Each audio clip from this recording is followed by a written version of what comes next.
l'image, c'est alors vous voyez à côté de la télé, comme ça, une pendule de passement, en toute simplicité, et on voit bien le côté fétichiste, puisque en fait, le calendrier, qui évidemment est une merveille à Versailles, qui est fait pour aller jusqu'en 999, ici, il y a une seule date, le 6 octobre 89, donc on voit bien où c'est cette grande date de la fin de Versailles.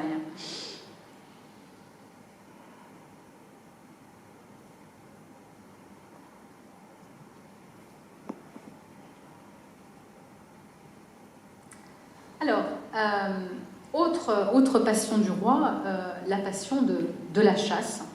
Alors, certes, vous allez me dire, évidemment, comme tous les rois Bourbons, le roi Louis XV est un chasseur. Vous savez, tous les Bourbons chassent à peu près dans l'Ancien Régime 3 jours par semaine, hein, 1 jour sur 2. Il a la particularité de préférer la chasse à courre, alors que Louis XIV préférait la chasse à tir, donc, notamment avec ses chiennes de chasse à tir, qu'il connaissait très bien, qu'il nourrissait lui-même, avec une chasse vraiment en intimité, je dirais, avec son chien. Louis XV, eh bien, il préfère s'épuiser sur les grandes chasses à courre, dans les grands domaines de Versailles.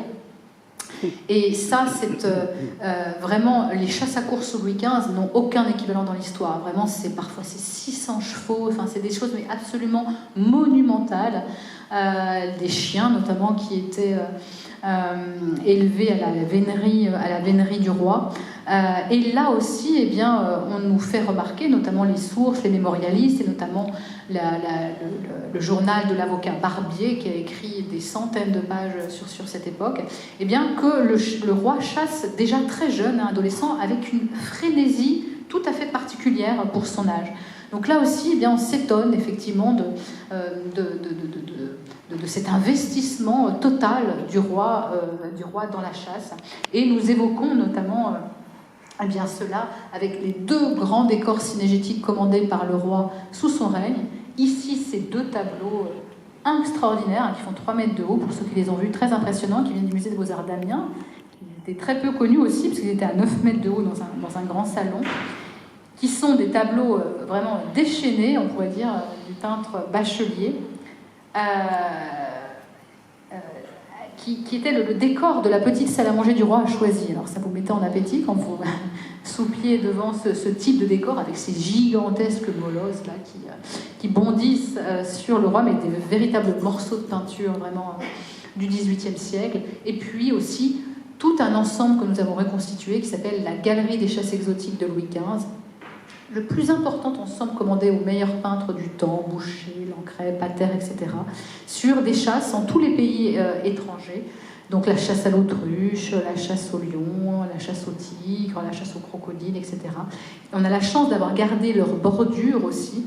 Et donc c'est aujourd'hui dans les appartements de Madame Dubarry, mais avant c'était la Galerie des chasses exotiques de Louis XV. Voilà, donc il y a 9 tableaux que nous avons reconstitués, parce qu'ils sont eux aussi au musée des Beaux-Arts d'Amiens, et nous avons restitué ces petites galeries dans les bonnes dimensions. Autre et dernière passion, parce qu'on ne peut pas tout évoquer ici, c'est celle de l'architecture. Alors là aussi, effectivement, Louis XV fait partie d'une grande lignée de rois bâtisseurs depuis Henri IV et évidemment Louis XIV, mais c'est une passion aussi intime et particulière, on le sait par les sources. On le sait par les archives. On a par exemple dans la série O1 des bâtiments du roi beaucoup de plans où le surintendant nous dit « le roi a dessiné cela hier soir, il faut le réaliser ». Donc il prenait les plans de ses architectes, il les corrigeait lui-même. Comme dit le duc d'Argenson, le roi ne respire qu'avec des plans et des dessins sur la table. Et donc ici je vous présente, mais simplement comme ça pour faire défiler le regard, toutes sortes de plans des résidences royales qui ont été transformés par le roi, enfin des projets non réalisés aussi, parce qu'il y avait beaucoup de projets, ça montre aussi la fertilité aussi de l'imagination pour améliorer tout ce parc des résidences royales. Ici, effectivement, un projet pour Fontainebleau. Ici, une autre élévation, un autre projet pour refaire une façade de Versailles. Ici, 4 projets différents pour, vous reconnaissez, le Petit Trianon, parce qu'on l'associe toujours à Marie-Antoinette, mais il a été bâti par Louis XV pour Madame de Pompadour. Et puis, évidemment, j'évoque ici rapidement aussi tout ce programme architectural, mais urbanistique, d'embellissement de tout le royaume, par le biais notamment de de l'aménagement de nombreuses places royales. Vous savez, ces places là, parfaitement symétrisées avec des bâtiments et le centre toujours occupé par une statue du roi, qu'elle soit équestre ou pédestre. Toutes ont été détruites à la Révolution française, évidemment, comme symbole de la royauté. Notamment ici la grande statue équestre de la place Louis XV, c'est-à-dire la place de la Concorde, que l'on voit ici encore dans certaines sources. C'était la plus grande statue équestre qui n'ait jamais été conçue. 6,80 mètres de piédestal, plus 4 mètres de cheval, et également la plus réaliste aussi, réalisée par Bouchardon. Et il ne reste que la main droite, qui a été sauvée de la destruction et qui est conservée aujourd'hui au musée Carnavalet. Voilà les très nombreuses études de la statue équestre de Louis XV par Bouchardon, 432 études, il a passé toute la fin de sa vie. Il est allé notamment en Italie étudier des écorchés de chevaux pour représenter le cheval de la manière la plus réaliste possible. Très très beau dessin de préparation de cette grande statue équestre de la place royale Louis XV, donc aujourd'hui place de la Concorde. Et puis, bon, je passe plus rapidement, mais voilà, la statue qui était sur la place de Rennes, voilà le plan de la statue équestre de la place de Rennes. Vous avez aussi celle de Rouen, celle de Bordeaux. Voilà le plan de la statue équestre de Bordeaux, une vue. Puis aujourd'hui, aujourd'hui la place équestre de Bordeaux avec la statue de Louis XV, donc des restitutions qui sont opérées dans chacune de ces villes. Nancy, voilà, vous voyez la statue également. Et donc c'est un programme vraiment très important d'embellissement du royaume, dont toutes les villes de France gardent encore vraiment dans leur tissu urbain la trace. Merveilleux tableau d'Hubert Robert qui montre la construction de l'école de chirurgie, que vous connaissez peut-être dans le 6e arrondissement par Jacques Gondouin, qui est une merveille d'architecture, avec notamment cette double colonnade là, très audacieuse. Et puis, évidemment, le Panthéon, qui était auparavant l'église Sainte-Geneviève. Ici, un autre tableau où vous voyez la pose de la première pierre, ce qui fait que tout le tableau, en fait, c'est un décor, c'est un vélope. Comme on le faisait la pose de la première pierre, et bien, vous aviez des échafaudages gigantesques avec des toiles peintes qui figuraient le monument achevé. Voilà. Grande réalisation du règne de Louis XV. Et puis, je termine avec une évocation des arts. Évidemment, je le disais, une des choses qui reste profondément attachée à Louis XV, c'est le fameux style Louis XV. Alors, un style dont il n'est pas l'initiateur, puisque en 1720, le fameux, ce qu'on appelle le style rocaille, était déjà très bien établi, défini notamment par ces grands ornemanistes, vous savez, ces grands dessinateurs comme ça qui vont inventer un nouveau style. Là, je le disais, tout est en cohérence aussi. Vent de liberté qui souffle sur la société, vent de liberté qui souffle sur les arts. Après cet interminable règne de Louis XIV, avec ce mobilier lourd, monumental, et bien tout d'un coup, la légèreté souffle sur les arts, et vous avez ces ornemanistes, au premier rang desquels Juste Aurel Messonnier. Vous voyez ici notamment un dessin iconique de cette grande, comme ça, rocaille, grande envolée. Ça va être le règne de la courbe. Évidemment, la courbe qui s'entrecroise, la légèreté, la polychromie, les couleurs. Et donc ce style rocaille, il ne faut pas dire rococo. Rococo, c'est ce style rocaille qui s'exporte en Europe, qui est un petit peu too much, on va dire. Mais ce style rocaille très équilibré, très balancé, évidemment, vient évidemment de ce terme rocaille, de ces concrétions rocailleuses et de coquillages qui ont servi d'inspiration. Et bon, je vais vous montrer en défilant comme ça plusieurs œuvres, beaucoup de visiteurs nous disaient, on dirait de l'art nouveau, c'est incroyable, de l'art... Évidemment, ça s'inspire des lignes de la nature, comme on fait l'art nouveau, ce qui donne aussi cette grande modernité à cet art. Donc il n'est pas l'initiateur du style rocaille, mais il va être le grand promoteur. Évidemment, c'est un style qu'il a toujours encouragé, et il va vivre toute sa vie dans ce style rocaille qui va évoluer des toutes premières styles jusqu'à... le style juste après sa mort. Je vous passe justement ces merveilleux dessins d'ornemanistes, ça c'est des cadres. Alors évidemment, tout devient vague, tout devient mouvant. C'est le règne aussi de la symétrie. Voici un projet de boiserie par Nicolas Pineau, qui est un autre grand ornemaniste. Il y a un fond merveilleux, Pineau, au Musée des Arts Décoratifs de Paris. Je crois qu'il prépare d'ailleurs une exposition.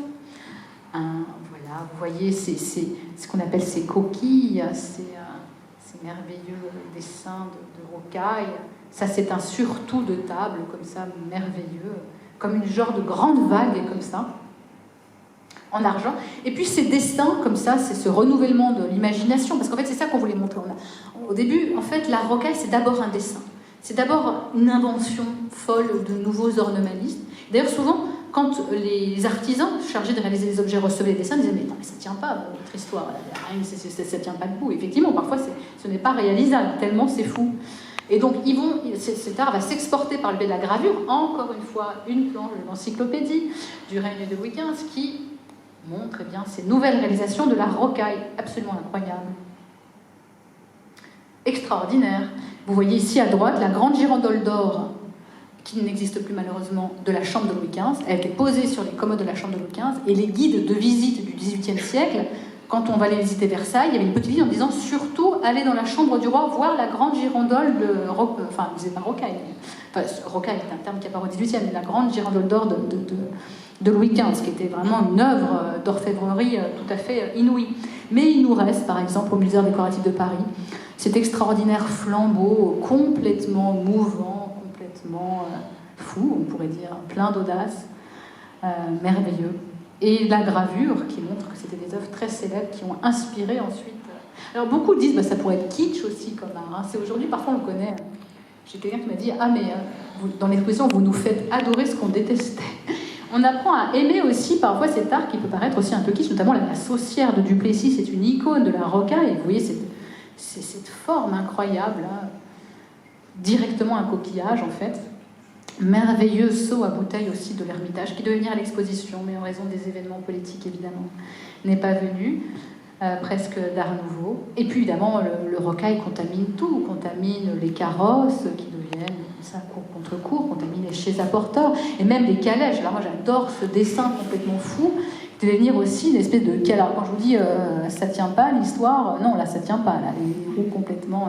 Mais enfin, c'est extraordinaire, ce monde mouvant qu'on retrouve dans les tableaux aussi, notamment par Jacques Delajoux, qui est le grand peintre rocaille. Regardez cette architecture qui devient liquide, et notamment cet extraordinaire naufrage, évidemment avec la rocaille qui reprend la vague. C'est aussi le règne de la vague. La vague, c'est la courbe, c'est la contre-courbe. Enfin voilà. C'est un art merveilleux qui a donné l'occasion de chefs-d'œuvre, notamment cette extraordinaire commode de Mademoiselle de Sens. Commode avec deux vantaux qui s'ouvrent comme ça en porcelaine, c'est des choses tout à fait uniques. Et le rocaille aussi, c'est une des caractéristiques, joue de la réunion de différents matériaux, évidemment de différentes couleurs, l'acajou, le bronze, la porcelaine de différentes couleurs. Ça, c'est vraiment l'esthétique. Et puis on a des cadeaux diplomatiques, notamment qui sont faits en Saxe, notamment cette extraordinaire grande garniture de porcelaine, où là aussi, en fait, le rocaille, il veut abolir toutes les frontières. Et on ne sait même plus ce que c'est. Est-ce que c'est de la sculpture? Est-ce que c'est de la porcelaine? Enfin, c'est des envolées extraordinaires, des tours de force technique, toujours. Hein. Vous voyez le portrait de Louis XV, là au centre, puisque l'œuvre devait lui être offerte, et puis en fait, elle n'est jamais venue en France. Et puis, là, je vous montre sans doute ce qui est le plus bel objet d'art du XVIIIe siècle, évidemment qu'il ne pouvait pas être prêté. C'est monumental, hein, ça fait combien de mètres? 1,15 m. C'est le grand bouquet de la Dauphine. Hein. Au moment du projet de mariage du dauphin avec la Marie-Joseph de Saxe, eh bien Louis XV offre, ce qui était à la mode à l'époque, cet extraordinaire bouquet de fleurs de porcelaine au naturel, presque 300 fleurs, toutes différentes, avec des pétales de porcelaine au naturel, dominées par les lys de France au naturel. C'est inouï, avec des tiges en tôle, enfin, c'est un jaillissement aérien, c'est sans équivalent, et toujours avec une monture en bronze doré, là aussi rocaille. Ça, c'est la merveille des merveilles. Je vous conseille même d'aller à Dresde, spécialement pour voir cette œuvre, vous allez rester des heures devant. C'est sans équivalent, mais alors évidemment, on a fait venir d'autres œuvres avec ces porcelaines, cette mode tout à fait des porcelaines naturelles. Voilà ce petit côté kitsch, là, mais qui est vraiment... aussi des œuvres sublimes. Et puis c'était la mode de ce qu'on appelait les porcelaines montées. Donc ça c'est typique Louis XV, hein, ça n'existait pas sous Louis XIV, ça passe très vite de mode. On prenait des porcelaines, soit antiques, soit chinoises, soit de sac, soit n'importe quoi, et on les remontait, en fait on les redesignait, on pourrait dire aujourd'hui des décorateurs qui s'appelaient les marchands merciers, qui étaient spécialisés dans le fait de faire des nouveaux objets de luxe. Et on prenait une porcelaine, on la remontait en redesignant avec du bronze, et ça faisait des œuvres composites. C'était la grande mode, et notamment cette mode des carlins. Alors là, je vous assure, en salle des ventes, vous avez un carlin de Kindler chez vous. Moi, j'ai enchéri à Londres sur des trésors de mobilier de Marie-Antoinette. Juste avant, il y avait des petits carlins, mais tout seuls comme ça. C'est des prix, les enchères s'enflamment pour les carlins, les petits carlins de porcelaine. Voilà d'autres exemples. C'est des merveilles de bras de lumière ici, avec l'escalier chinois au milieu. Et puis on a fait venir, ça c'était l'œuvre alors la plus compliquée de faire venir toute l'exposition, c'est pas New York, c'est pas tout, non, c'est la Mazarine. Cet extraordinaire morceau rocaille, iconique, le grand lustre, l'un des deux grands lustres commandé par Madame de Pompadour pour toujours son grand château de Crécy, qui est un monument qui n'était jamais... Donc il y a deux grands lustres par Caffieri qui sont exposés depuis octobre 1795 à la bibliothèque Mazarine, pour certains vous les avez peut-être vus, sauf qu'ils sont à 13 mètres de haut, et ils n'ont jamais été prêtés de toute leur histoire depuis 1795. Je dis c'est pas grave, on va au front, on l'a demandé, on nous l'a refusé, bon bref. Et en partant, alors c'est pour donner une anecdote, en partant, alors qu'on avait déployé tous des trésors pour être convaincants, on n'avait absolument obtenu rien du tout, on a dit c'est vraiment dommage parce qu'on comptait l'exposer à hauteur de vue, bas. Et alors là ça a tout changé, on a vu l'œil du conservateur qui changeait. Et on a pu exposer vraiment très très bas, comme ça ici, ce monument de bronze. Et on voit aussi ce qui fait le rocaille français, c'est-à-dire ces envolées, cette énergie. Il y a vraiment une énergie incroyable dans la rocaille, mais toujours en France, parfaitement contenue, symétrisée, organisée. Quelques autres vues. Donc, pour les étudiants,